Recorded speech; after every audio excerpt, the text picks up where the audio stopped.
Hello and welcome to Supreme Courts This Week, where I'll take you through legal developments that took place during this week by the Supreme Court.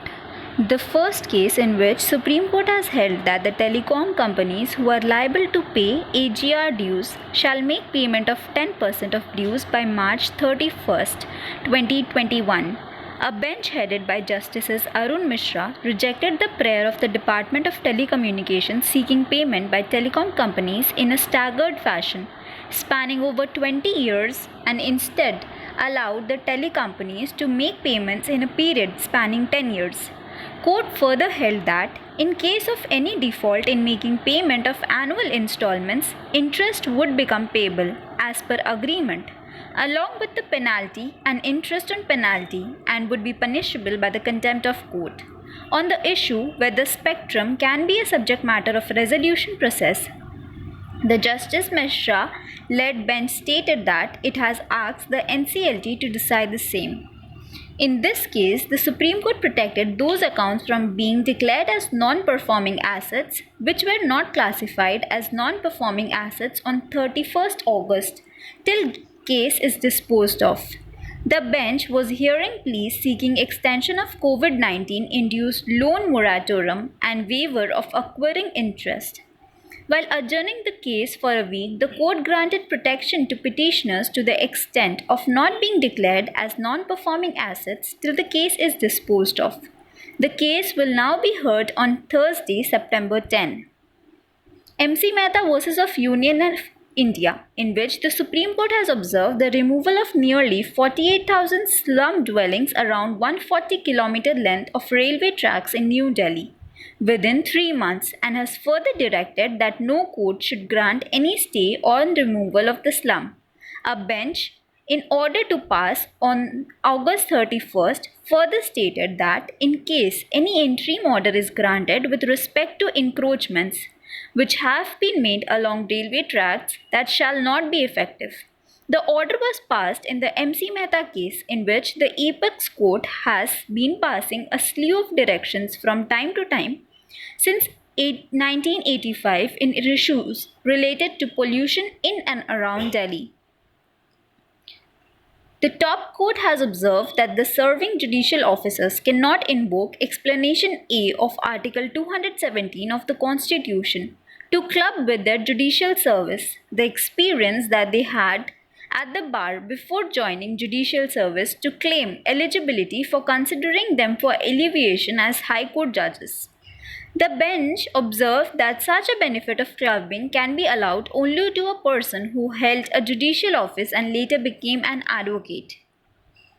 In this case, the court squashed the prosecution for alleged violation of Rule 32, Subclause E of Prevention of Food Alteration Rules 1955, after noting that the relevant information about the batch of product was available in the barcode affixed to it. Rule 32 mandates that every package of food should carry a label giving out information about the manufacturer, batch of the product, description of the food and its ingredients, etc. Now, judicial review should not be exercised virtually as a continuous oversight of the DA's function, observed the Supreme Court, while setting aside orders passed by Telangana High Courts issuing directives to designated authority. By these orders, the High Court had issued specific direction for anti-dumping investigation into articles imported from European Union, initiated contempt against designated authorities, and also directed the replacement of incumbent authorities. In this case, the Supreme Court dismissed a plea filed by a woman officers who completed 14 years of service after the cutoff date applicable in the judgment dated February 17, directing that the permanent commission should be granted to women in army, regardless of their service, in all the 10 streams. A bench of Justice D.Y. Chandrachud, K.M. Joseph and Indu Malhotra observed that to allow the plea for a batch of officers who had completed 14 years in March 2020 for acquiring eligibility to avail permanent commission and other benefits would have serious implication. Now you might have heard about Netflix and chill, but Supreme Court refused to entertain OTT platform Netflix petition against a local Bihar court's order restraining the use of Shubrata Roy's name in the upcoming web series Bad Boy Billionaires.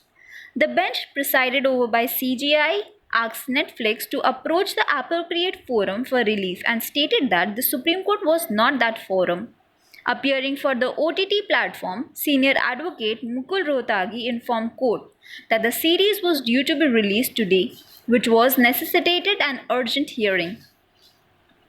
In this case, Supreme Court refused to grant bail to a teenager accused of killing a 7-year-old boy at Gurugram school in 2017. A three-judge bench found no grounds to interfere with the decision of Punjab and Haryana High Court, which had denied bail in the accused in June this year. We hope and trust that the appointments to NCDRC shall be made soon, said the Supreme Court while extending term of a member of the National Consumer Disputes Redressal Commission for 1 month. NCDRC member Prem Narayan was due to retire on 30th August 2020 on completion of his term. He had filed a miscellaneous application in writ petition named Kudrat Sandhu versus Union of India and title seeking extension of his term till the regular appointments were made. The said writ petitions was disposed of by the Constitution Bench by upholding the validity of Section 184 of the Finance Act 2017, which empowers the central government to frame rules relating to appointments and service conditions of members of various tribunals. The court had also struck down the rules already framed by the central government under Section 184 and directed the formulation of new rules. It was also directed that the appointments of members of the tribunal should be carried out as per their respective parent acts, till the centre comes up with new rules under 184 section of the Act. In this case, the Supreme Court disposed of the special leave petition preferred by a bunch of private unaided minority educational institutions against an order of Calcutta High Court, restricting them from prohibiting students from participating in online examinations for non-payment of fees. A three-judge bench has directed the petitioners to approach the High Court seeking recall of the order. This was it for this video. Thank you for watching.